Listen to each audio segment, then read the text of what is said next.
ఒక సేనాధిపతి ఉండేవాడు. అతను రాజు భార్యతో అఫైర్ పెట్టుకున్నాడనే రూమర్ రాజ్యంలో కోడే కూస్తుంది. కానీ ఆ రాజు సేనాధిపతిని ముక్కలు ముక్కలుగా నరికే అధికారం ఉన్నా కూడా చూసి చూడనట్టుగా సైలెంట్గా ఉన్నాడు.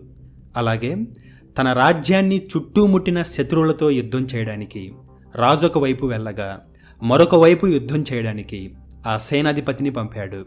కానీ ఆ సేనాధిపతి అక్కడ విజయం సాధించి తనని తాను రాజుగా ప్రకటించుకొని మరొక రాజద్రోహం చేశాడు. బట్ అప్పుడు కూడా ఆ రాజు సేనాధిపతిని చంపలేదు. కానీ సైనికులు ఈ రాజద్రోహాన్ని సహించలేక ఆ సేనాధిపతి తల నరికి చక్రవర్తి ముందుంచారు. అయినా కానీ రాజు హ్యాపీగా ఫీల్ అవ్వలేదు.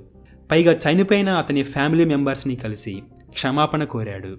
చివరికి ఆ సేనాధిపతి మోసం చేసిన ఉత్తరాలు దొరికినా కూడా వాటిని ఓపెన్ చేయడానికి ఇష్టపడకుండా తన ముందే తగలబెట్టించేశాడు.